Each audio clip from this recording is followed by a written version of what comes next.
car crash tests, simultaneously horrifying and captivating, showcased the remarkable advancements in vehicle safety over the last 20 years.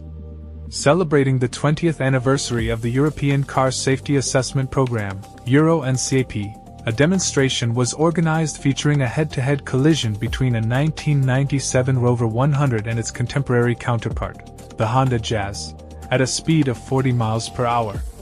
Despite possessing what might appear as modern safety features, including airbags, the Rover 100 scored poorly with just 1 star out of 5. The crash test dummy inside the Rover demonstrated the severe injuries a real driver could sustain, as it rattled against the airbag, indicating potential crush injuries to the legs and head, with the car's twisted frame potentially complicating rescue efforts. In stark contrast, the Honda Jazz's dummy remained much more secure, thanks to structural improvements and advanced safety technologies such as side-cut airbags, earning the vehicle a 5-star rating.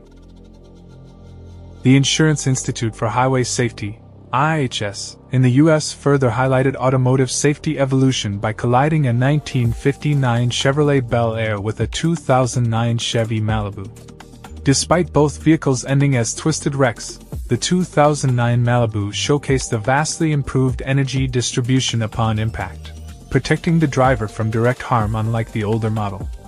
With nearly every conceivable spot now housing an airbag, engineers are shifting focus towards active safety features, such as automatic braking systems, aimed at preventing accidents before they occur. Although the ultimate goal of achieving zero accidents through self-driving technology remains a work in progress, these comparative crash tests serve as invaluable tools for automotive designers committed to enhancing vehicle safety. Through these rigorous test scenarios, the progress and efforts of automotive engineers in improving safety are vividly demonstrated.